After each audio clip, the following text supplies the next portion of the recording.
Hey there, I'm here with my friend Lenita Weber, and we want to engage you in another conversation. We're having these conversations because we think there's important things to discuss between ourselves, and we're also having these conversations because we hope that you'll have conversations wherever you're at in life, in a journey, maybe a journey of faith. We hope that you will find certain things worth talking about and find a friend that you can sort of test things out, weigh things out. You may notice, those of you who are watching instead of listening, that Lenita and I match. And that's because she phoned me last night and said, tell me exactly what you're wearing so we can match. So this is just to humor her. We're going to tackle some stuff around, that's a lie, I know, and your face is revealing that. I think we should just blame Seth. Okay, because he did say stop wearing black, Yes. like you're in a funeral. So it's Seth's fault. Seth's fault, yes. It's much better. Yes. So we're going to tackle some stuff around faith and doubt, which is something that Christians experience. Mm-hmm. And one of the questions we've had is, why does God expect us to have faith in him? Like, why doesn't he just show up and make it a whole lot easier? Yeah. Just like make guest appearances in various churches. Stay there long enough so the rest of us can get there and lay eyes on, or just show up at Young and Bloor and, really take the doubt out of any doubters, agnostics, atheists. Why doesn't God make this easier? So I want to say, I think that the heart that longs to see God face to face is the right heart.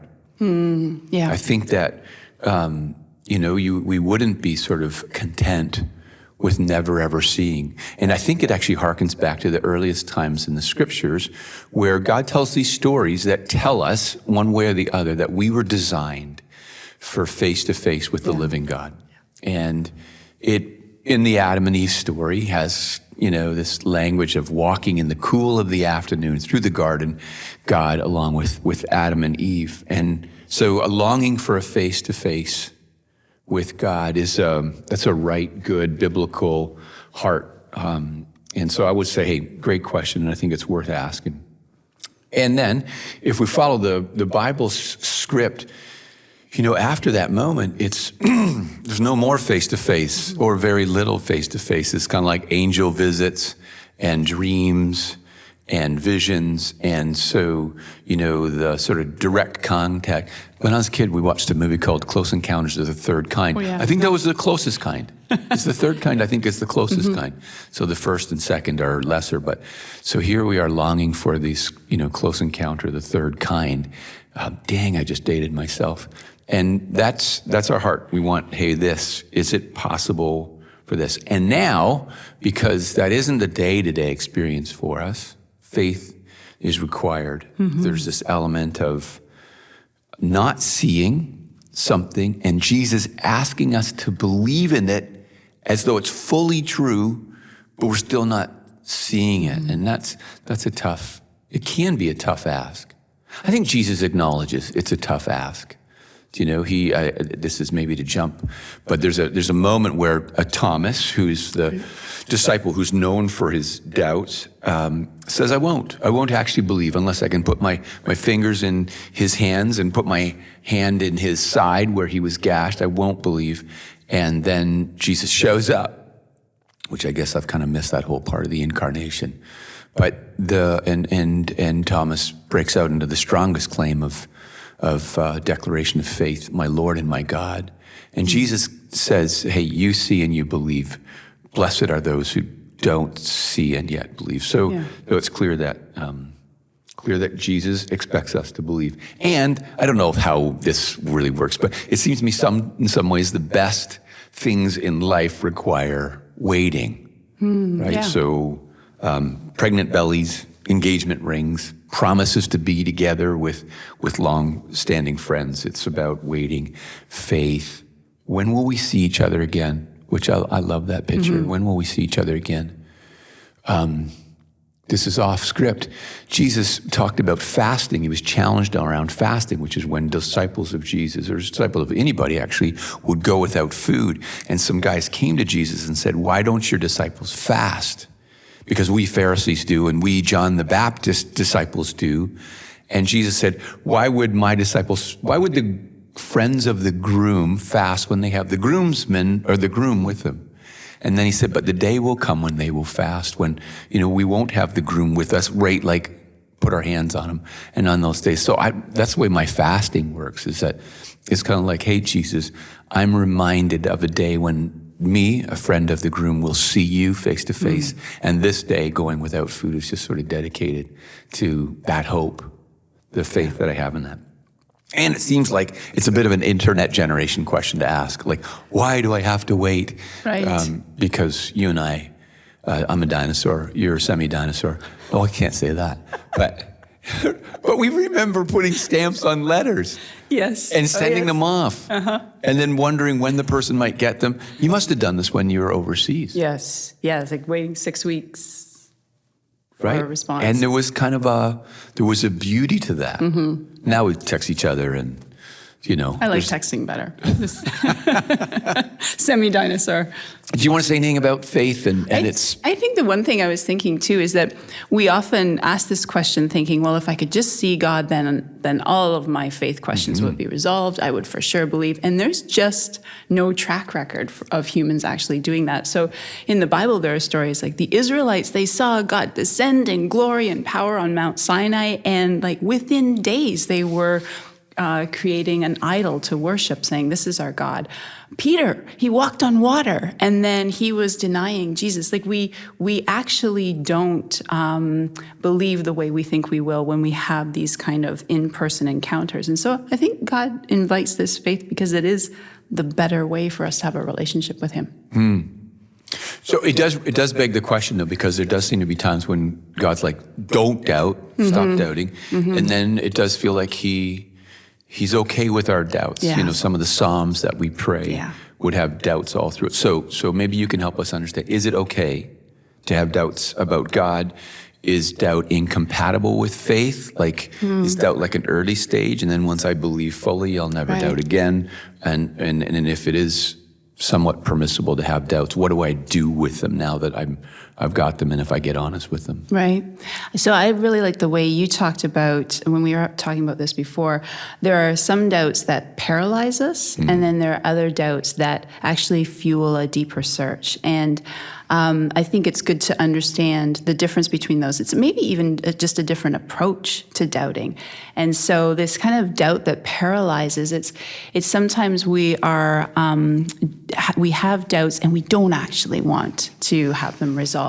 Or they're doubts where we're pulling apart our faith. Sometimes we use this word deconstructing right now. We're pulling apart our faith without any intention of rebuilding it. And that I don't think is going to be terribly satisfying or fulfilling. Jan Martel, he wrote Life of Pi, and he made me laugh out loud with this. He's not a Christian as far as I know, but he said to choose doubt as a philosophy of life is akin to choosing immobility as a means of transportation. It's just not a great way to live. But there are doubts that fuel a search for something deeper, a deeper relationship, a deeper meaning. Tim Keller, he compares faith that has no doubt in it at all to being like a human body that has no antibodies in it. It's so susceptible to infection, to collapse, to death. When we don't wrestle with doubts, or our own, or even our friends and neighbors, then our faith is actually not very strong or robust. And I think there are a couple of kinds of doubts that we can use to propel us to a deeper faith. There are doubts just about the nature of our faith. So as a Christian, doubts about the problem of evil or the nature of God, how is Jesus fully God and fully human? These are doubts that we need to wrestle through. And then there are also these doubts that it's maybe more like a disentangling that has to happen, where we have questions because of religious practices or cultural practices. For example, growing up, I felt that my faith was really dependent on reading the first chapter of Genesis as a literal 7-day creation. And then when I did a science undergrad and encountered evidence that we have a really old universe and a really old Earth, I had to disentangle my faith from that reading of Genesis and understand the purpose of Genesis for me. So that kind of disentangling is actually really healthy. For me, I think my one of the biggest doubts I've had, continue to have, but is around the problem of suffering. So my husband and I, we spent some time in a country in Africa that was in a civil war. And I had been working in and out of conflict zones before then. But the suffering that I encountered there, I just couldn't ignore it anymore. And up until then, I would say that my faith had been probably mostly based on having really good, clear answers to things. And if I could sum it all up, they probably boiled down to, if you love Jesus, he will bless you and protect you. And that sort of fueled me to do some of the things that I was involved in. And then I saw Christians by the hundreds of thousands, probably millions, suffering at the hands of an unjust government. And it was really hard to reconcile that with my faith. And so this would be an example, I would say, of a healthy deconstructing of faith. I had to really wrestle with, what do I believe and what do I do with these black and white answers that I had? It was hard. It was emotionally really hard for me, and probably over about a year. But at the end, I was, almost like I had no faith left except Jesus. Jesus was at the core.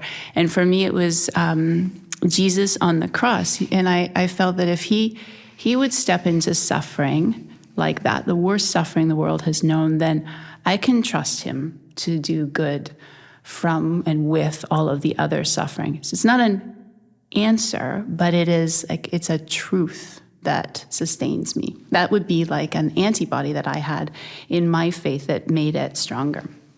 Yeah, I love that it lands with Jesus. It doesn't land with your faith or the strength of your faith. At the end of the day, this thing lands on Jesus. And I think Yancey, actually, Philip Yancey's written several books for whatever reasons. I think his dad died of I think it was polio. He was into, wondering if God really cared about him, and found himself working with Paul Brand, who was a doctor who worked with leprosy patients, and wound up writing books like Disappointment with God, Where's God When It Hurts?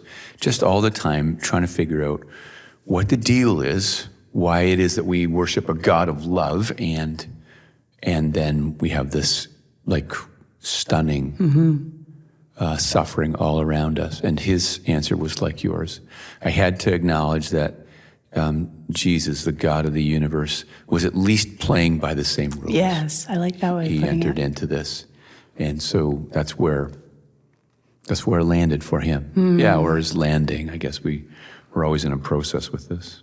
So doubts can create some kind of uncertainty. I think another question that we have where people are uncertain of is, how do I know if I'm actually doing enough as a Christian? What does it look like to be enough on a day-to-day, week-to-week basis? Yeah, it's a really responsible question. So, some folks might just say, I'll show up for church, whatever regular looks like for me, and God should be happy. But then there's this sense, hey, I think there may be some healthy obligation. Like in any relationship, there are expectations that you can or can't have. Yeah. But the stronger the relationship, the closer the relationship, the higher the expectations that go along. So what does God look for from me?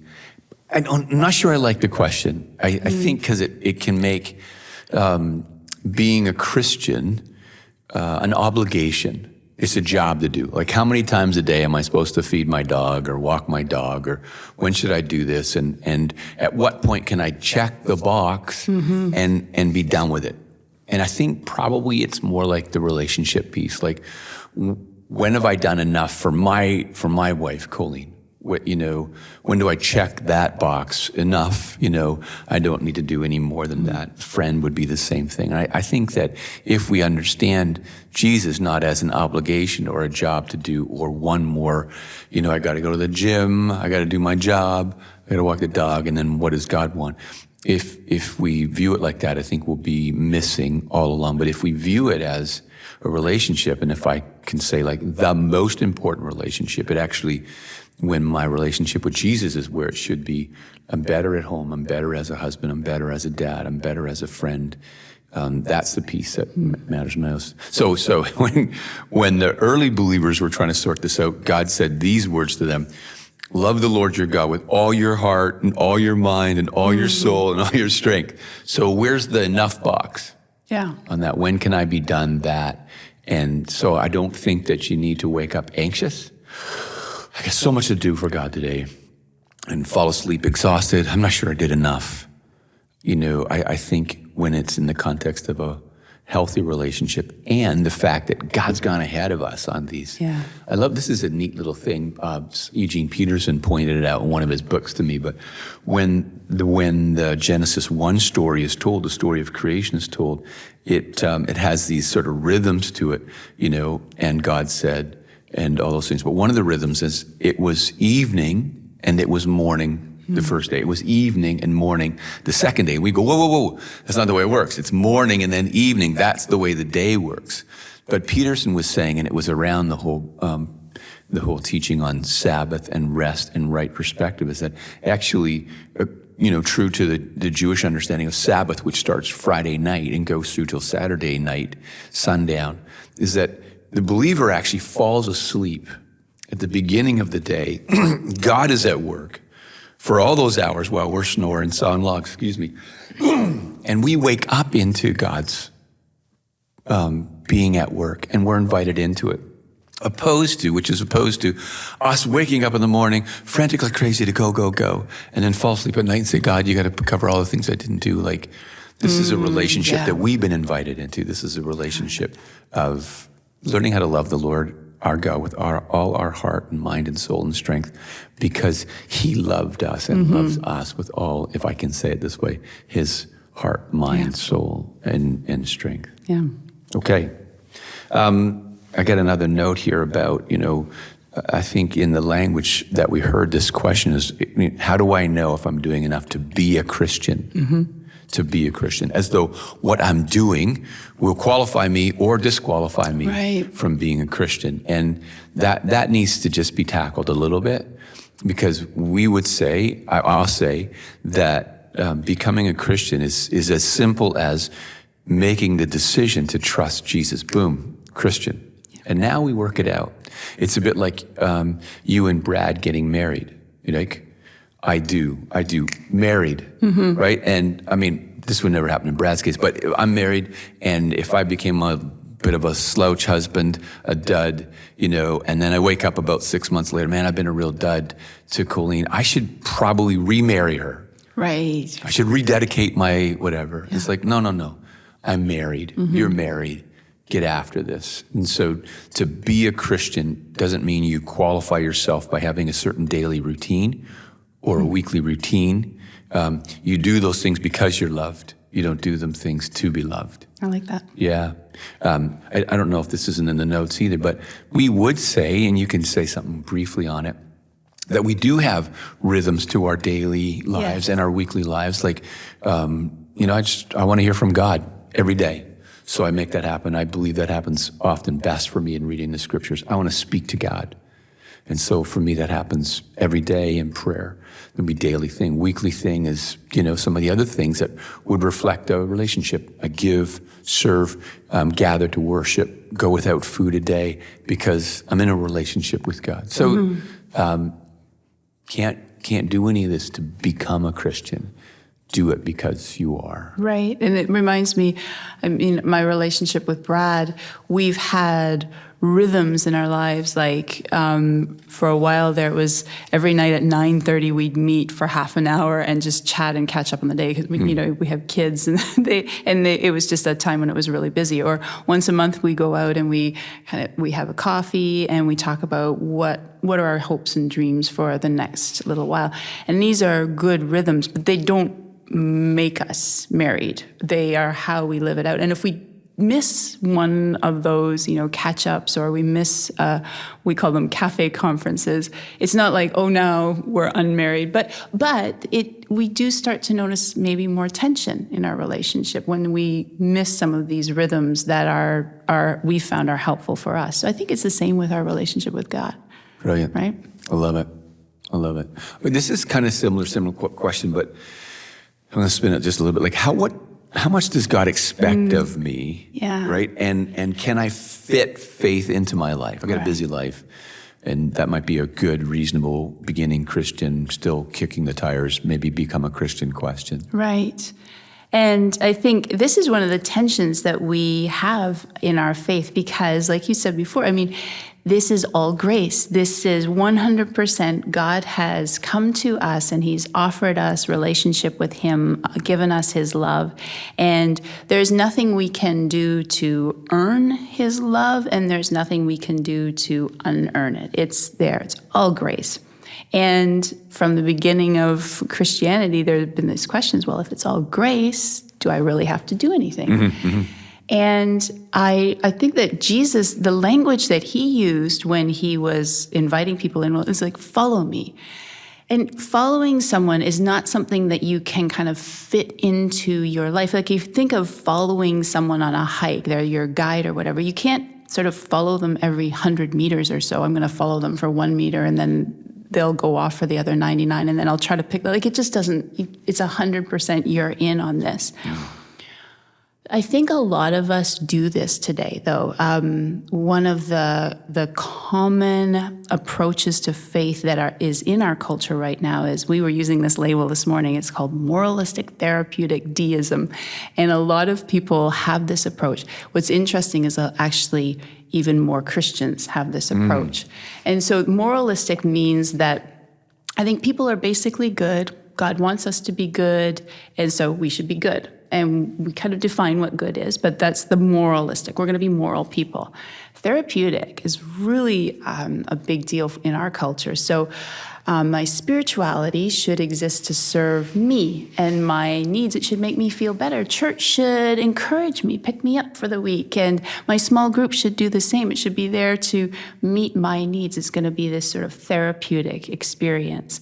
And then deism is this ancient belief that there is a God, for sure. He's quite distant, not really involved, doesn't have high expectations of us. And that approach is how a lot of us what we tend to bring into our relationship with God. But the early Christians just wouldn't have recognized any of this. I mean, they heard Jesus saying things like, follow me, but he also said things like, come and die, basically. Pick up your cross and carry it. You're going to lose your life. And it's this full commitment. And sometimes it will feel really hard to do this. A lot of the times, right? Try to live the way he calls us to, like blessing someone who has hurt you. That feels hard. Like it does feel like a bit of a death. Or being humble about something and then watching someone else get the credit, and that can test us. These sorts of things, forgiving someone who doesn't deserve it, these things do feel like a death, and yet this is the way into the life that he has for us. I think that God just knows our heart, and he wants to invite us into this wholehearted relationship with him, like you were talking about. Love the Lord your God with all your heart, soul, mind, and strength. I don't know, what would you say to that? I'm just sitting here processing moralistic therapeutic deism and what the Christian antidote is for that, and it's simply Jesus. Yeah. Right. It's not like it's like he's up close and personal. So out goes deism. That's not going to work. You tapped on like the therapeutic side. Jesus is like, pick up your cross and follow me. So he made no effort to say, hey, I'm going to make your life comfortable. This is going to get real easy. And the moralistic piece, Jesus was pretty clear about all have sinned and fall short of the glory of God. Like, we're sinners.